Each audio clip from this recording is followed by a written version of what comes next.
Enrique Monares, cuentavientes, es probablemente uno de los intensivistas más respetados en el país y miren que si me empujan, les digo que en Latinoamérica.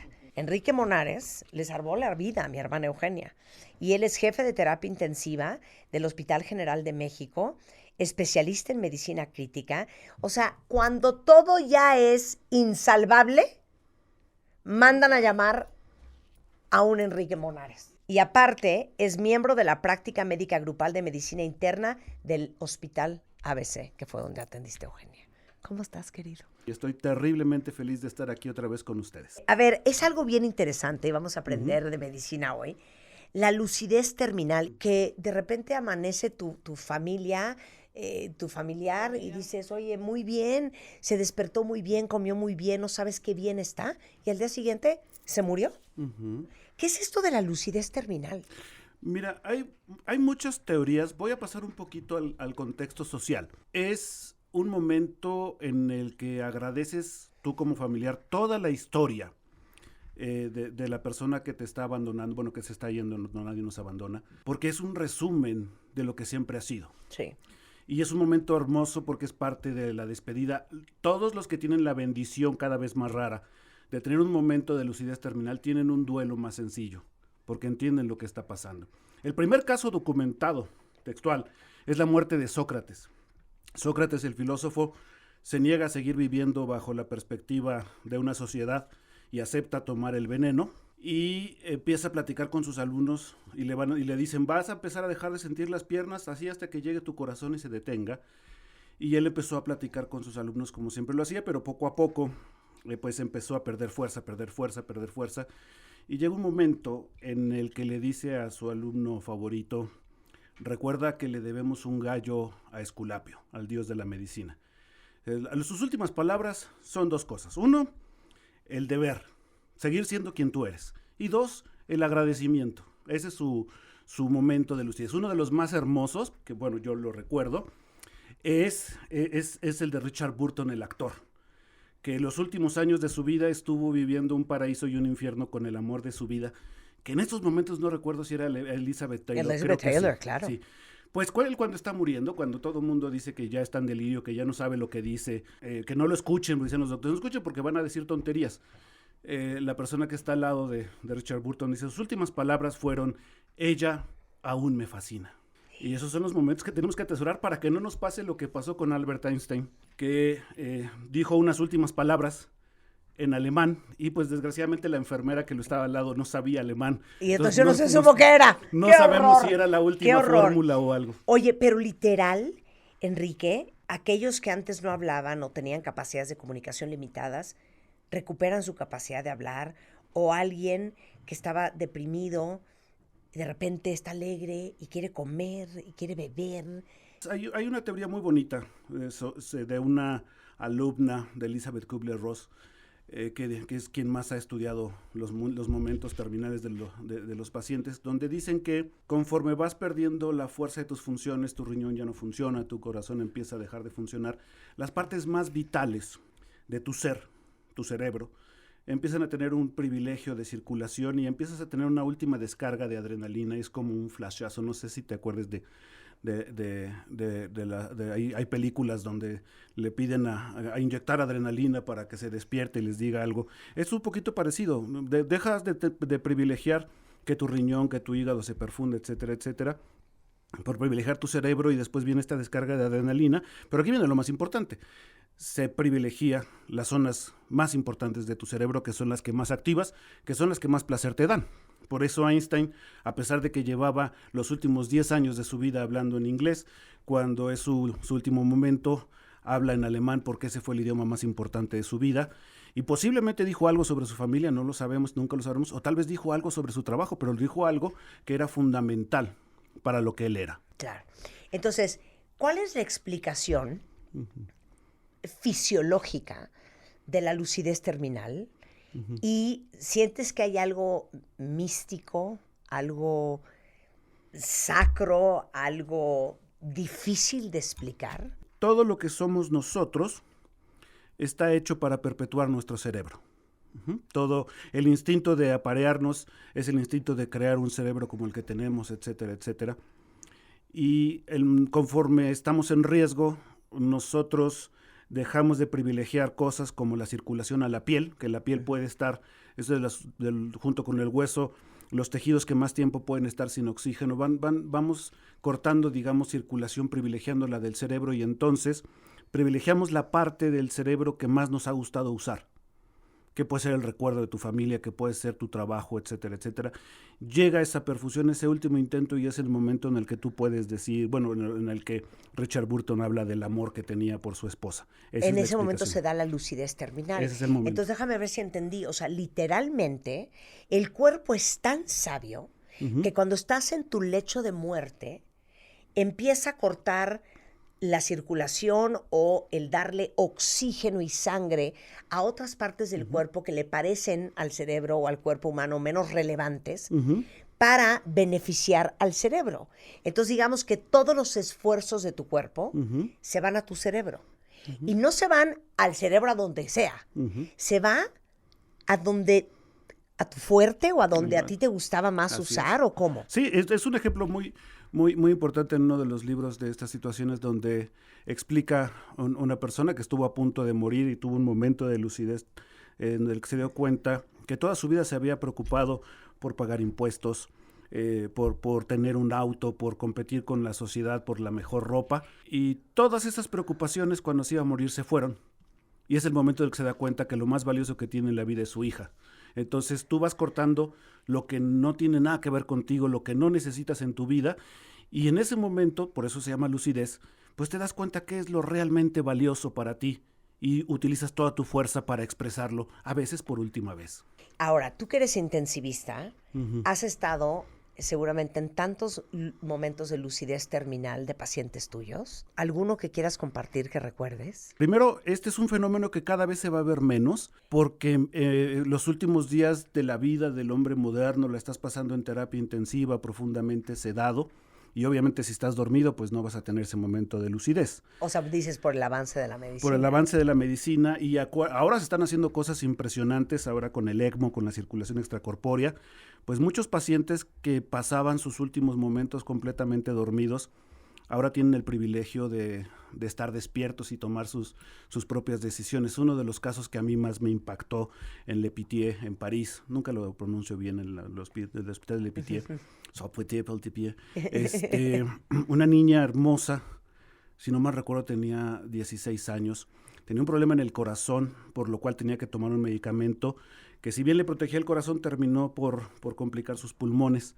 Entonces sus pulmones no funcionaban muy bien, su corazón empezó a dejar de funcionar, pero a los 16 años pues se enamoró, y a los 17 se embarazó.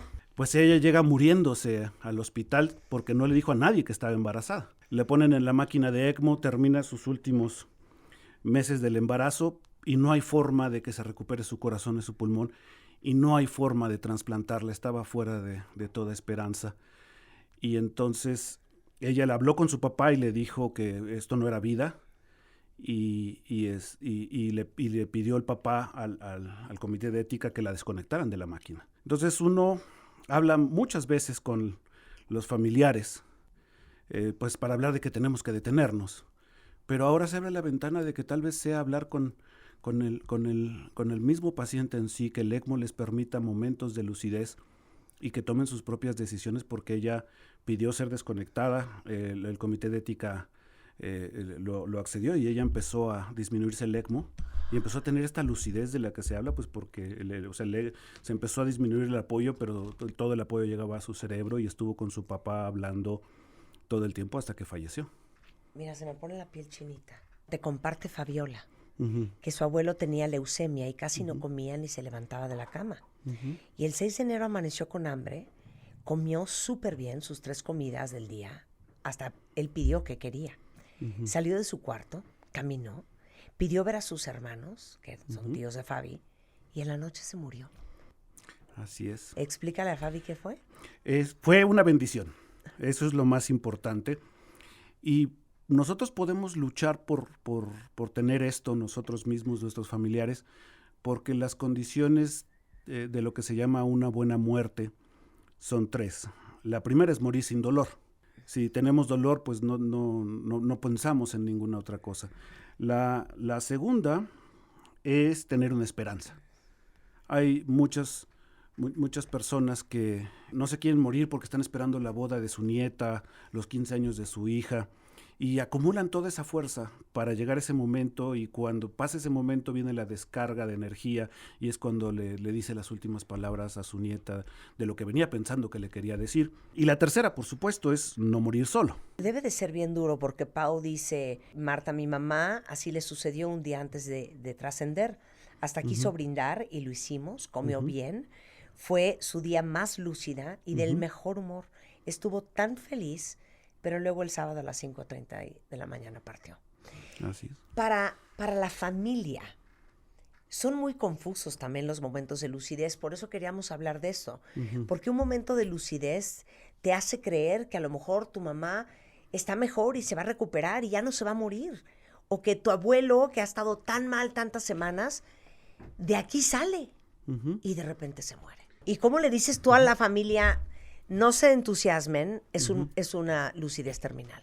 Pues lo primero es entender lo que está pasando. En cualquier trabajo, en cualquier aspecto, en cualquier relación, en el momento en el que terminas con lo que tienes que hacer, es el momento en el que te despides. Más bien hay que entender que tenemos la bendición de que terminó todo su trabajo, terminó todo lo que tenía que decir, nos dijo todo lo que tenía que decir, comió la comida que quería comer y pues simple y sencillamente se va, trascendió, me gusta la palabra. Pero tú nunca les dices, esta es una lucidez terminal y esto... No, es bien importante que un médico, en general, alguien que te apoya, no te puede quitar una esperanza. No se debe de hacer, pero tampoco debemos de dar falsas esperanzas. ¿Sí? Claro. Pues lo que nosotros tenemos que decir es que hoy fue un buen ddía y que tenemos el sincero deseo de que mañana sea otro día mejor, que si los días siguen así, es posible que se recupere, pero que aún estamos en la parte más difícil, porque esto pues se da en el momento más difícil. Oye, dijiste algo muy lindo. Un doctor nunca debe de quitarte la esperanza. Te debe dar otra esperanza y una más correcta. Es decir, de pronto yo tengo que decirle a alguien, pues me da mucha pena, pero tú tienes cáncer y este cáncer ya no se puede resolver quirúrgicamente. Lo que podemos hacer es estar sin dolor y tal vez tener una vida satisfactoria durante mucho tiempo, 6 meses, 1 año, 2 años. O sea, yo no le puedo decir, no te preocupes, te voy a curar, te vamos a quitar el cáncer, pero sí podemos decir, hay cosas que se pueden hacer para que tengas una buena vida. Pero, ¿cómo le dices como intensivista? Porque en un equipo médico es a ti a quien le toca decirle a la familia, ya no hay nada más que hacer. Al médico responsable, que cuando hablamos de responsable, es el médico al que la familia le tiene la mayor confianza posible. Es decir, si a mí me pide un médico de familia que lo apoye y lo que sabemos es que ya es algo terminal, pues yo tengo que asesorar al médico para si tenemos que decirles. Pero la responsabilidad es de quien tenga el mayor apoyo emocional. ¿Cómo lo dices? Primero hay que ser muy sinceros. Y lo segundo, hay que decirlo como me gustaría que me dijeran a mí. Porque yo no puedo hacer ninguna otra cosa. Muchos de los discursos que yo digo es con la sinceridad de si fuera mi familiar o si fuera yo mismo. Por ejemplo, hay situaciones donde de pronto me piden, oiga, no le diga a mi familiar que está enfermo de algo terminal. Eso no lo puedo hacer yo, primero porque pues quien me dio la confianza es el familiar, y segundo, no puedo decir mentiras. Y tercero, esto pasa mucho con los niños, es una cosa asombrosa. Afortunadamente no tengo corazón para ver niños, no tengo el valor que tienen los pediatras, pero todos los niños con leucemia que yo he visto, con todos los niños con enfermedades terminales, saben que van a morir. No saben de qué y no saben cuándo, pero todos ellos saben. Y es muy triste porque de pronto los niños le preguntan al pediatra, ¿por qué mi papá no me quiere decir? Y sienten que ellos son culpables, que por algo sus papás no les quiere decir. Y muchas veces me tocó de primera mano cuando un niño le dice a su papá, no te preocupes, papá, no es tu culpa. Y ese fue un momento de lucidez terminal. A veces el niño termina cuidando más al papá que el papá al niño. Siempre tienes que ser honesto. Siempre la verdad nunca nos hará daño. ¿Tú tienes una explicación científica de por qué mucha gente dice que ve una luz y que de repente se despegó del cuerpo y esto del cordón de plata y que te viste en la cama? No, desgraciadamente no tengo una explicación. No soy una persona muy religiosa en el sentido de otra vida. Yo tengo mis propias esperanzas. La más importante es que me va a pasar exactamente lo mismo que le pasó a mi padre y que le pasó a mi abuelo, lo cual quiere decir que hay una posibilidad de que estemos en el mismo lugar. Eso es lo que científicamente y matemáticamente es correcto. Más allá de la vida y la muerte, el hecho de esta pequeña posibilidad de que yo vuelva a volver a ver a mi padre y esperar a preguntar, bueno, más bien escuchar qué es lo que te tienen que decir, ¿no? El test de psicología, la pregunta más importante cuando estés en el cielo enfrente de Dios, ¿qué quisieras que Él te dijera? Pues es un resumen de si vuelves a ver a tu padre, ¿qué quisieras que él te volviera a decir? Y esa respuesta es lo que te define como persona. O sea, no puedo creer. O sea, así como les dijimos un día que de los doctores más preparados, de todos los doctores del mundo mundial, son los anestesiólogos, en ese mismo grupo están los intensivistas. Somos medio anestesiólogos. Una amiga me dice que soy anestesiólogo de closet. Eres anestesiólogo de closet.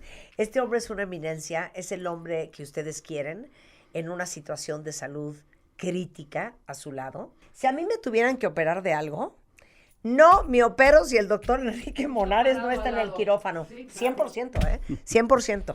Así es que sábetelo, te queremos muchísimo. Yo las quiero más. Muchas gracias. Muchas gracias por la explicación.